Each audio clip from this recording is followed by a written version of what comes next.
राजधानी देहरादून के parade ground में जहां सरकार की तरफ से यहाँ पर जनजातीय प्रदर्शनी लगी हुई है और लोक गायन प्रस्तुति यहाँ पर दिखाई जा रही है, जहां पर पूरे राज्य भर से अलग अलग राज्यों से अलग अलग लोग अपनी जनजातियों के जरिए अपनी प्रस्तुति दे रहे हैं लोक गायन के। उसी बीच इस वक्त हमारे साथ यहाँ पर उत्तराखंड के प्रसिद्ध लोक गायक यहाँ पर इस वक्त हमारे साथ मौजूद हैं। तो यहाँ पर सौरभ मैठाणी से बात करेंगे, जो यहाँ पर हम बात करने की कोशिश करते हैं कि आखिर युवाओं के बीच में इनका जज्बा अब लगातार देखने को मिल रहा है। आइए थोड़ा नजर डालते हैं इन पर और थोड़ा जानने की कोशिश करते हैं इनके बारे में। सौरभ जी, बहुत बहुत स्वागत है आपको उदय प्रभात के साथ जुड़ने के लिए। सौरभ जी, कैसा लग रहा है आपको यहाँ पर आकर? देहरादून में यहाँ पर आयोजन किया गया है, लोक गायन का यहाँ पर प्रस्तुति अलग अलग जनजातियों के जरिए यहाँ पर दी जा रही है और आप भी अब उत्तराखंड में अब युवाओं के बीच में अपनी जगह बना चुके हैं। कैसा लग रहा है यहाँ पे आके?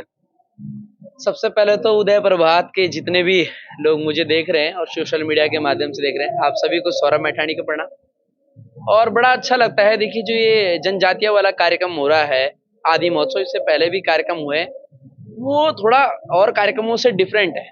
क्योंकि यहाँ आपको प्योर फोक मिलेगा। जो फोक है हमारा, जो उत्तराखंडी जो सांस्कृतिक हैं और पुराने लोकगीत हैं, पुराने लोक नृत्य हैं, वो यहाँ देखने को मिलते हैं। वो पिथौरागढ़ से, वो जौलजीबी से, वो जोशीमठ से, वो गोपेश्वर से, वो नीति से, वो मलारी से, वो जौनसार बावर से, मतलब जो इंटीरियर एरिया है, वहाँ के लोक नृत्य और लोक गीत हमें जब देखने को मिलते हैं, और मैं भी इस कार्यक्रम में प्रतिभाग कर रहा हूँ, मैं भी आज शो कर रहा हूँ, तो बड़ा अच्छा लग रहा है, बड़ा खूबसूरत लग रहा है। वहीं अभी देखा गया है कि जैसे इतनी कम उम्र में आपने यहाँ पर अपने इस मुकाम को हासिल किया है। एक युवा पीढ़ी को आप अपनी तरफ से मोटिवेट कर रहे हैं, उनको आप प्रेरित कर रहे हैं कि लोग गायन में आए। अब कैसा लग रहा है आपको यहाँ पे आके? क्योंकि इसमें एक सबसे महत्वपूर्ण प्रश्न इस बात पे है कि जब संगीत एक ऐसा फील्ड होता है, एक ऐसा क्षेत्र होता है जिसमें हमेशा माँ बाप भी कहते हैं कि इसे एक ऑप्शनल में रखना, इसे सेकंड ऑप्शन रखना। तो क्या सोचा था आपने कि अगर संगीत में मेरा भविष्य नहीं बन पाया तो आगे जाकर मैं किस चीज में अपना करियर बनाना चाहूंगा?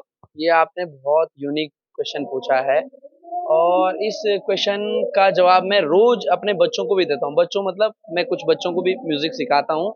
उनको मैं यही समझाता हूँ कि जिस दिन आप आजीविका करना शुरू कर देंगे इस काम से, म्यूजिक से, उस दिन आपके घर वाले, आपके माता पिता, आपके भाई बहन आपको सपोर्ट करेंगे। जब तक कि आपने पैसा कमाना शुरू नहीं किया लोक गीतों से या ये गाय संगीत से, तब तक कि आपको घर वाले भी सपोर्ट नहीं कर पाएंगे। तो मैं सच अपना अनुभव बताऊं तो मेरा कोई एम नहीं था कि मैं गायक बनूं, पर थोड़ा सा मैं लोगों ने मुझे सपोर्ट किया, और मेरा सौम्यता थी या मेरा डेडिकेशन था जो मेरे को यहाँ तक लाया। पर मैं जो भी नए गायक आ रहे हैं उनके लिए मेरा संदेश यही है कि आप अच्छे से सीख के आए, अच्छी सी परख रखें। गीत गा रहे हो, चाहे लोग नृत्य कर रहे हो, चाहे संगीत के क्षेत्र में आ रहे हो, क्योंकि ऐसा ना हो कि 7-8 साल हमने दे दिए और हम जीरो से जीरो पे ही रह गए, है ना। हमें बहुत अच्छा करना होगा, क्योंकि इसमें बहुत कंपटीशन है और थोड़ा लक होता है, थोड़ा आपका आकर्षण होता है। आप अपने आप को ऐसा बनाना है कि आप 20 लोगों में से फ्रंट में कैसे दिखें, नंबर 1 में कैसे दिखें। तो यही। जैसे आपने अभी कहा कि ये बहुत ही टफ कंपटीशन है, लोग अपने प्रतिद्वंदी यहाँ पर बहुत सारे मिलते हैं लोक गायन के क्षेत्र में, चाहे वो संगीत का ही क्षेत्र क्यों ना हो। लेकिन जैसे अभी आपने कहा कि आप अपने बच्चों को भी इस तरह प्रेरित कर रहे हैं, अगर बात आपकी करें तो आपने अपनी तरफ से एक सेकंड ऑप्शन यानी कोई दूसरा विकल्प क्या रखा था कि अगर संगीत में मेरा भविष्य नहीं बन पाया तो मैं आगे चलकर और किस क्षेत्र में जाना चाहूंगा? मैंने बीकॉम किया है, बहुत अच्छे मार्क्स से किया है, और मैं अकाउंट्स का स्टूडेंट था। मैंने बैंकिंग की तैयारी भी करी कुछ दिन। तो यदि मेरा इसमें भविष्य नहीं बनता तो मैं पढ़ाई लिखाई में जरूर बैंकिंग की तैयारी करता। और अभी भी मुझे जब लगेगा कि परिस्थितियां विपरीत हो, भगवान ना चाहे ऐसा कभी हो, पर मेरे पे दूसरा ऑप्शन है कि मैंने अच्छी पढ़ाई कर रखी है, मैं किसी भी काम को चयन कर सकता हूँ। वही अभी देखे तो अब जैसे देखा जाता है कि अब एक नया ट्रेंड जैसे देखा जा रहा है लोक गायन में भी पाश्चात्य संगीत का काफी इस्तेमाल हो रहा है, यानी वेस्टर्न म्यूजिक। अब गढ़वाली गानों में चाहे कुमाऊनी गाने हो गए, लोक गीतों में भी वेस्टर्न म्यूजिक यानी पाश्चात्य संगीत का काफी इस्तेमाल हो रहा है। क्या कहना चाहेंगे आप कि अभी आपने इस क्षेत्र में आप आगे बढ़े जा रहे हैं? क्या लगता है ये बदलाव ठीक है या फिर पहले के दौर में जैसे चाहे वो प्रीतम भरतवाण जी हो गए, चाहे नरेंद्र सिंह नेगी जी का शुरुआती दौर देख लें, तो उनमें इस तरह का पाश्चात्य संगीत नहीं देखने को मिलता था। ज्यादातर ढोल दमों या बांसुरी का इस्तेमाल ज्यादा देखने को मिलता था। अब क्या लगता है कि वो बदलाव ठीक है या फिर ये पाश्चात्य संगीत में का एक नया दौर जब शुरू हो रहा है लोक गायन में, ये ज्यादा बेहतर लगता है? अ, इसमें भी दो पहलू, एक पहलू है कि ठीक है और एक पहलू है कि कम ठीक है। देखिए, अगर हम पुराने आज से 20 साल 25 साल पे पीछे चलें, तो संसाधनों की कमी थी, लाइव रिकॉर्डिंग होती थी, सारे इंस्ट्रूमेंट एक साथ बजने हैं, ऑप्शन कम थे हमारे पास। और आज वेस्टर्नाइज अगर हो रहा है कि उसमें गिटार बज रहा है और उसमें ऑक्टोपैड बज रहा है, शब्दों से छेड़छाड़ ना हो, लोगों तक जो संदेश जाना चाहिए उसमें अभद्रता ना हो, जो हम शब्द गा रहे हैं उससे एक गलत संदेश ना जाए, जो बच्चे हमारे गीत सुन के डेडिकेट हो रहे हैं पहाड़ी के लिए और गर्व महसूस कर रहे हैं, उनको हम कोई गलत संदेश ना दे दें। और वेस्टर्न होना कोई बुरी बात नहीं है। वेस्टर्न का मतलब है कि हमारा एक लेवल, म्यूजिक ऑडियो का जो लेवल है वो एक अच्छे तरफ बढ़ रहा है, शब्दों का चयन अच्छा होना चाहिए और वेस्टर्नाइज कोई गलत नहीं।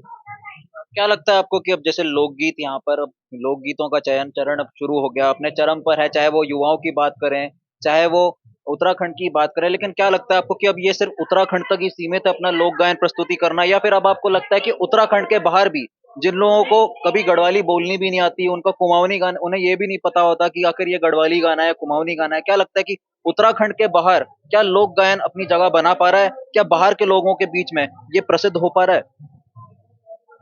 अ, मेरा जो अनुभव कहता है तो इसमें थोड़ा कठिनाई है। कठिनाई इसलिए है कि हमारा जो गढ़वाली, कुमाऊनी, जौनसारी है, ये अलग-अलग क्षेत्रों में बदलते जाता है।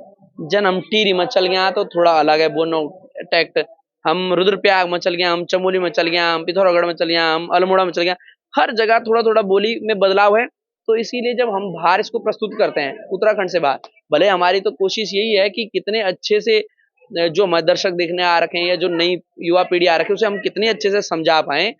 पर थोड़ा-सा और भाषाओं के अकॉर्डिंग, जैसे पंजाबी है वो एक जैसी ही बोली जाती है हर जगह, गुजराती है वो एक जैसी बोली जाती है, हमारे थोड़ा अलग-अलग क्षेत्रों में जाके अलग-अलग उसमें थोड़ा बदलाव होता है, तो थोड़ा-सा समझाना टफ होता है। पर हम सबका प्रयास होना चाहिए जो भी लोक संस्कृति के क्षेत्र में है कि हम अच्छे से अच्छे अपने पहाड़ी समाज को या अन्य जो डेलीगेट्स भी हैं उनको समझा पाएँ। क्योंकि मैं कई प्रोग्राम मैंने ऐसे करे हैं जिसमें सारे अब्रॉड के डेलीगेट्स होते हैं और मैं अच्छे से उनको समझा पाता हूँ कि इस गीत में आभूषण की तारीफ हो रही है, इस गीत में सौंदर्य की तारीफ हो रही है, इसमें प्रकृति की सौंदर्य की वर्णन हो रहा है, तो वो समझाना आना चाहिए।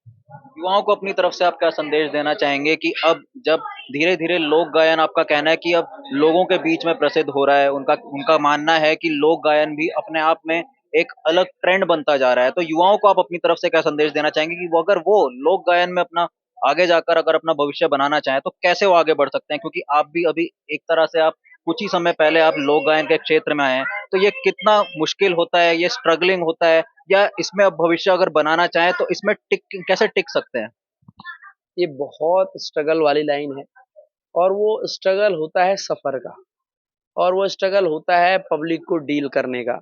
हम जिस स्टेज पे जा रहे हैं, तो जैसे ही स्टेज पे चढ़े, उससे पहले जो सामने हज़ार या लाख लोग बैठे हैं, उन्हें नहीं पता ये कहाँ से आया है, क्या करने वाला है, कैसा गाने वाला है, किस बिरादरी का है, किस क्षेत्र का है, उन्हें कुछ नहीं पता है।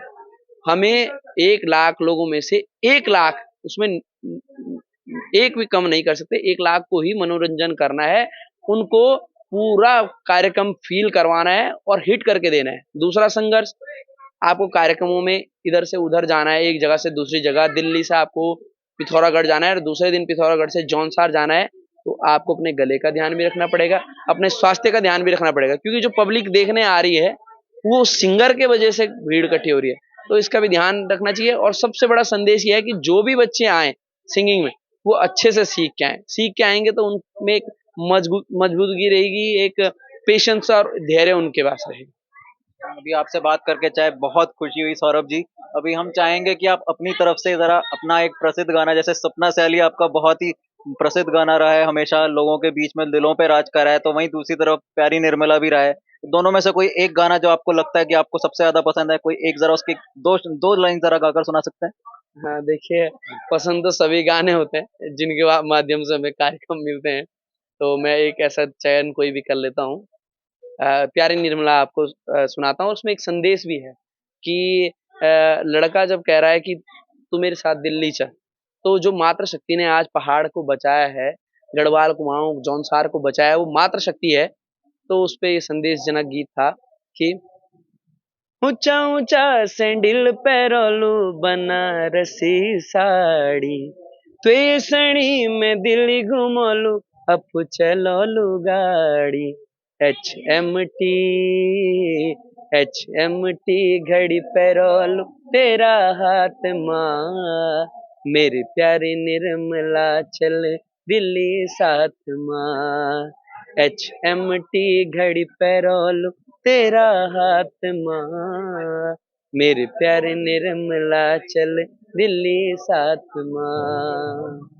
सौरभ जी खूब सुंदर गए तुम, भारी सुंदर गए तुम। तो हमसे बात करने के बहुत बहुत धन्यवाद आपका। तो ये थे हमारे साथ प्रसिद्ध लोक गायक जिन्होंने हाल ही में उत्तराखंड में अपनी छाप छोड़ी है युवाओं के बीच अपने लोक गायन के जरिए। तो हमने सौरभ मैथानी जी से इस वक्त हमारी बात की और अभी कुछ ही देर में इनकी प्रस्तुति होने वाली है यहाँ पर देहरादून की जनता के बीच, जहाँ पर ये अपने लोक गायन से देहरादून की जनता के दिलों को छूने की कोशिश करेंगे। अब इसी तरह यह सिलसिला लगातार जारी है। अब देखना है अगले दिन यानी 17 नवंबर को खुद यहाँ पर उत्तराखंड के गढ़ रत्न माने जाने वाले नरेंद्र सिंह नेगी जी भी यहाँ पर आने वाले हैं और शिरकत करेंगे अपने बेहतरीन लोक गायन के साथ। अब देखते हैं आगे चलकर ये सिलसिला अब किस तरह देहरादून की जनता के लिए लुभावना होने वाला है। देहरादून से कैमरा पर्सन अमित ममगाई के साथ मानव डोभाल, उदय प्रभात।